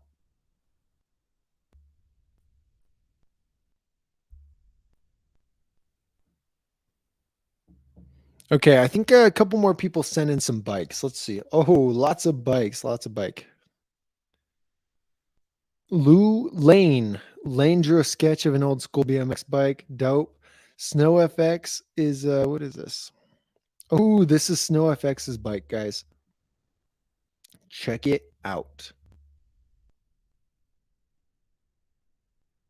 You guys see it? Bro, my computer sounds like it's about to fly away. I plugged it in to charge it, and now it's literally sounds like it's gonna fly away.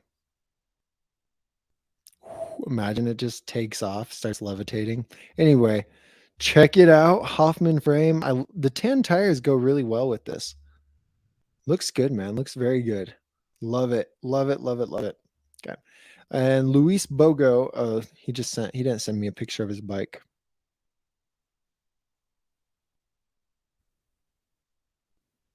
Cool. All right. All right. All right.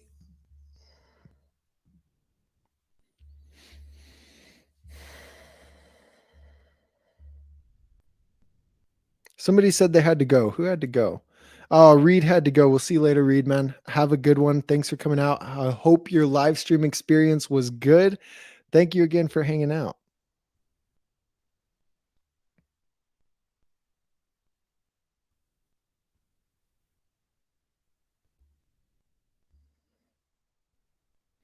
Scott says, Dougster Bob, how is Albuquerque? I grew up in New Mexico, just an hour north of Santa Fe. Isn't that where like Taos is, Scott? Taos and stuff? Albuquerque was fun. And here's the thing. It was a lot of fun. But dude, I hate Albuquerque so much. I absolutely hate Albuquerque. It's so dirty. It's terrible. It's like one of the worst towns. I swear to God. We got there to Los Altos that night. Got there, rode Los Altos, which for one is sketchy. Los Altos is sketchy. You could Google Los Altos. Watch. I bet skate park fights will come up. Like we're gonna watch a skate park fight. Los Altos skate park shooting. Oh, good. That comes up. There's like a famous video of some guy doing a roundhouse kick at Los Altos. But oh look, here's a good one. August 3rd, 2011. Police release photos of skate park fight 2015. Los Altos skate park shooting suspect released. So anyway, moral of the story.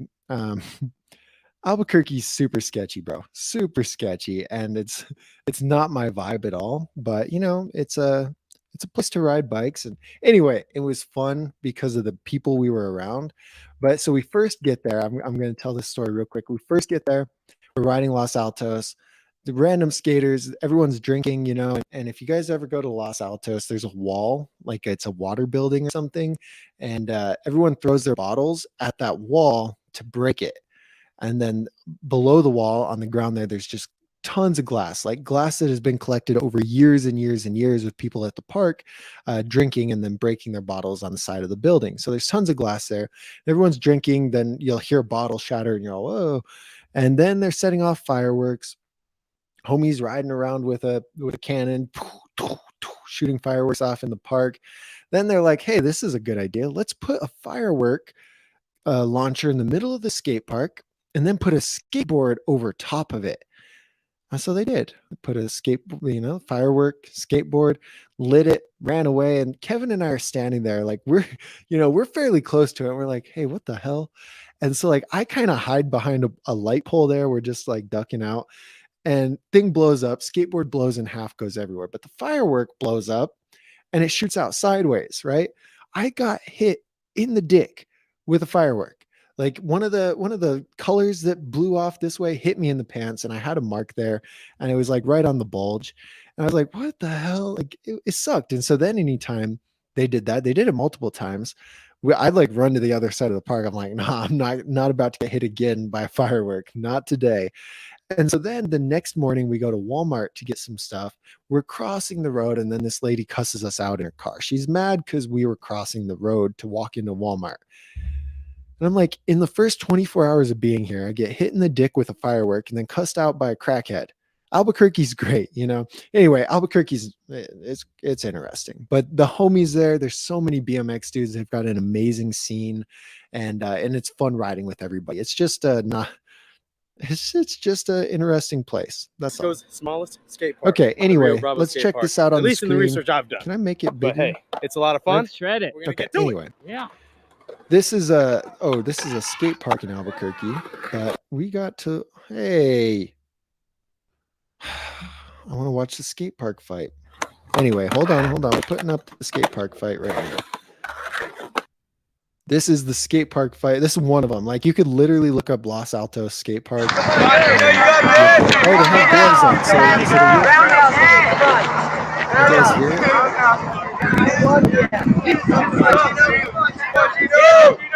Let's go.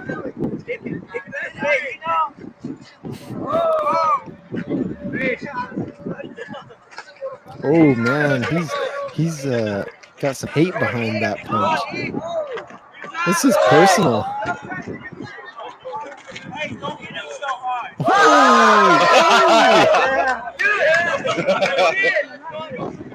I feel like we're going to be very disappointed with this fight.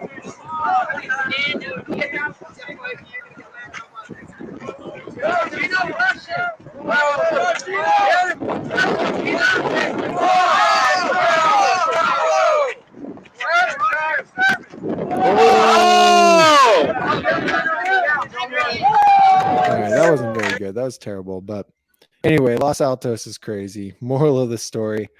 Albuquerque's fun. Los Altos is crazy. So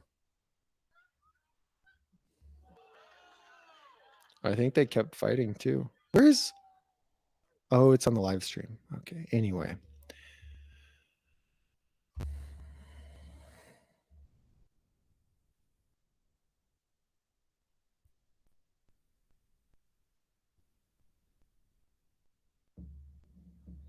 All right, I'm going to scroll through. I'm going to just go to the bottom and answer last minute questions. So if you guys have any questions that I did not answer in the stream, just throw them in right now. I'll skip to the bottom. I'll answer questions. I might miss some, but throw them in right now.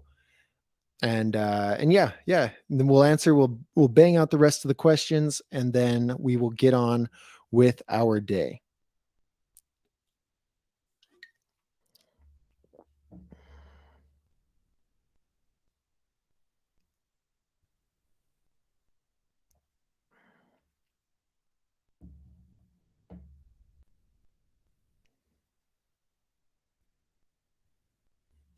Husky Nation. Okay, guys, I'm gonna miss so many good comments. There's like 200 that I haven't seen yet, but lucky the email's douglas@dougsterbob.com. I don't know if you if someone told you yet, but I see at 12:22 you were asking about it. Anyway, okay. I'm scrolling through real quick, but yeah, throw your last minute questions in here, guys. We're gonna wrap it up right now.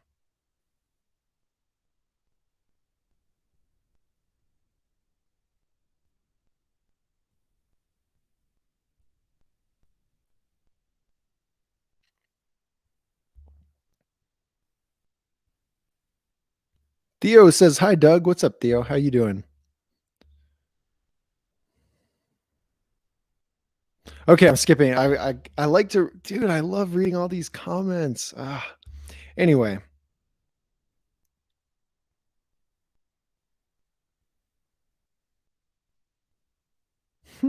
SnowFX says the USPS lady is my favorite today. She dropped my R25s and nowhere bars together. That's awesome. Blow her a kiss. Tate says, bro, how do I fix my bent dropouts? Tate, you get a new bike, you get a new frame, It's just something that happens. It's no good. It's sad when it happens, but that's the deal. You maybe you could take it to a machine shop and they can heat it up and bend it back, but for the most part, like that's it. It's toasted. Game over. You got to get a new part. I don't know if you've got high tensile steel, if you've got chromoly, if it's just the actual dropout parts that are bent, or if it's the whole dropout is shifted, like I talk about. I don't know, but yeah, you really can't fix that up very good. Yeah, it's sad, but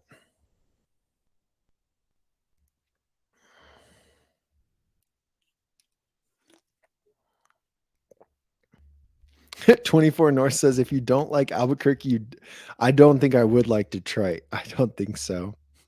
I'm more of like a Florida, Arizona, kind of guy. I don't know. Homeless all over has just become crazy.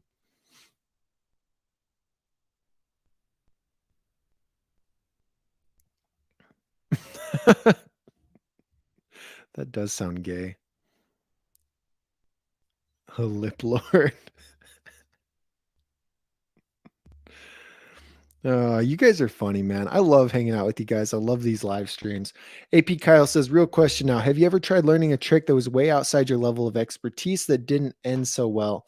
If so, any insight from that experience? Hmm.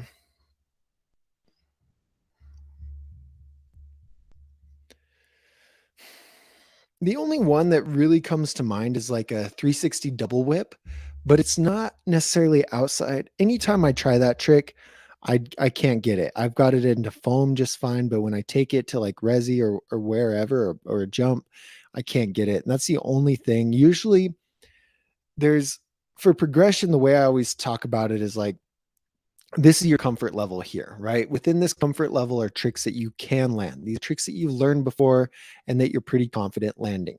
Now, closer to this end of the comfort level is tricks that you just recently learned, but you're still pretty competent. And then like outside of it are tricks that you can't learn yet, but you're close to it, or you have a foundation of tricks that can work. And then way over here, tricks that you're not ready for yet, right? And so let's say I can do 360s, bar spins, and tail whips. Right outside of here is going to be 360 tail whips, 360 bar spins, like those kind of combo tricks where they're comparing them. And over here is going to be like triple backflips, right? And what I always tell people is you got to stay right here, right within and outside of your comfort zone for progression. Because as you master these tricks that are right outside your comfort zone is going to grow a little bit. And these tricks are now within your comfort zone, and you can just keep mastering out and growing that comfort zone. But when you skip way out here, you don't have the confidence. And there's a thing in this book called Blink that like your optimal heart rate when doing something is between like 120 and 140 beats per minute. Any higher than that, so within that optimal range, your brain slows down your thinking. It shuts down things that are pretty much not essential for your operations. And like if you guys have ever had a crash, or you've ever say a car crash or just a traumatic experience, can you think back to a time that something crazy happened and you remember time almost going into slow motion? Like you remember, I can think of a time when I was crashing my bike, and it just seemed like everything slowed down, and I was able to do things and like move my body in ways that I shouldn't have with how fast everything was moving, in the grand scheme of things. But it slowed down, and I was able to get out of it clean because like I had some kind of slow motion stuff. Almost everyone's experienced this in some form of something, whether it's a sport, whether it's a car crash, like some dude trying to stab you or whatever. Like this has happened. And that's when you're in that optimal range. Your heart rate is up there, your body shuts down parts of your nervous system to focus on the things that are really important. But when it gets outside of that range, when it gets to 160 plus, it shuts down too much, and you go into your flight or fight response, and things really start to shut down. And so when you're staying within this optimal range right here, you're testing yourself. You are scared because these are things you haven't really landed before, but you have the confidence to know that you can land them. And so your heart rate is up there, but it's not crazy. When you're doing stuff way over here, your body's literally shutting down because of how unprepared you are and how scared you are. And so your nervous system's shutting down. So you're going to have big issues here. And that's kind of what you're getting at, Kyle, is like when you try something that's way out of your comfort zone and you're not ready for it, it almost never works out. Never works out. And that's because your body's not operating in the optimal way. When you're staying within your comfort zone and right outside it, you're operating in a better way. You're operating in a way that's able to take these things, think about it, break it down, and really perform well. And so, anyway, that's from this book called Blink by Malcolm Gladwell. It's a great book. And I've been working on over the last year or so, like a progression book that kind of analyzes the psychology behind progression. And that's how I know so much about it. I don't know whenever I finish it, I'll finish it. But I love learning about that stuff and thinking about it. I've never ventured too far out. Like I've always stayed within that comfort zone. But yeah, good question. Very good question, man.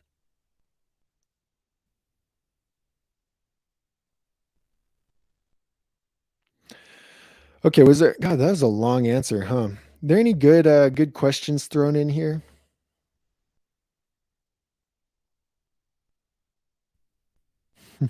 Jared says Facebook showed me a video you posted in 2011 of Phoenix BMXers being messed with by the cops.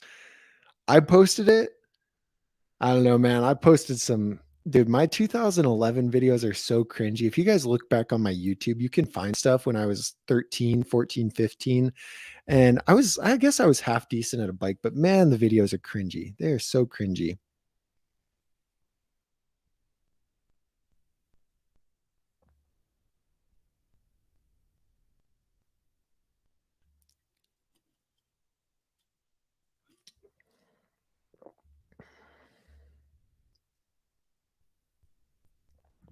Uli Main, what's up, man? You were here last week. I remember you. Thanks for coming back. He says, can I change the forks on the We People CRS free coaster? Yes, you can change the forks. You'll be just fine. Caden said, is bike school considered coaching? I'd consider it for sure. If for the most part, our members don't necessarily really ask for any of that hands-on stuff. A handful will post in the Facebook group and ask for feedback, and we'll give that feedback and we'll work with them.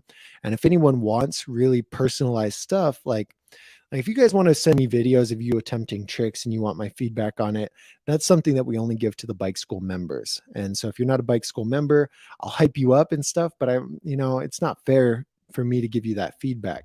And so in a sense, I'd say it is coaching. And if we're ever in person, like if I ever end up in your town, your member, you want to hang out, you want to ride, you want to get some lessons, like let's go. I'm more than hyped for it. But yeah, I mean, I don't know.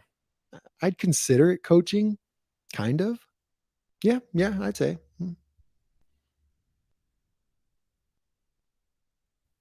Lucky, send the bike again. Let me look. I really want to post your bike.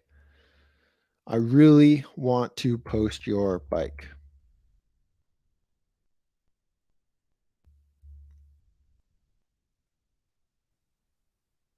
Yeah, Lucky, you got to send it. Let me see. Yeah, brother, send the bike again. I would love to share it with everyone on here. What's up, buddy? Buddy, Las Cruces Racer 555. Jared, I'm not sure if we're gonna do a bike school stream yet. I'm gonna text Nick after this. I'll see what he's got going on, but I know he's traveling right now. He's riding with Reed and stuff like that. Um, but yeah, I'm not 100% sure. We might do a stream. Probably not. But maybe, maybe. Buddy, what's up, Freddie? Kyle says, when is the Dogster Bob Jam happening? When I'm bigger, maybe 50K. I don't think I have the same amount of the right amount of followers yet to do a jam, but it would be fun. I do something Phoenix for sure. It could be done. Not yet. It's low on my priority list. It's pretty low.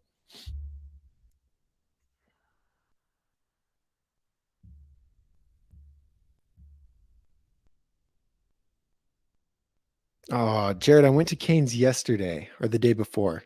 I love Canes.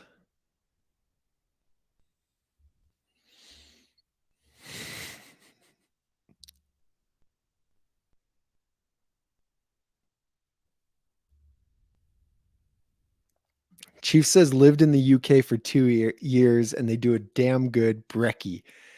That was my stepdad's from Wales, and sometimes he would cook us a full English breakfast. If you guys haven't had a full English, you're missing out.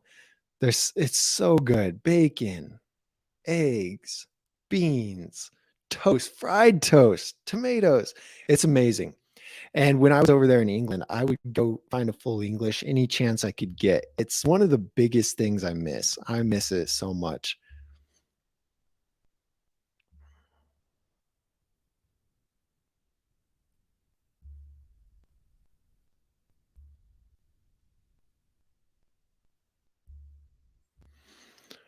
All right, let's see. Jared, let's go. Next time I'm over there, let's ride Chandler. I'm so down. We might die from heat stroke, but I'm super down. All right, cool guys, cool guys. And 24 North will take me out to the trail. Oh, you guys are great. All right, cool. Well, this was a great live. I had a lot of fun with you guys, and we'll see you next week. Don't forget to get out there and do the tricks that you promised you would learn. We'll see you next week. I hope you learn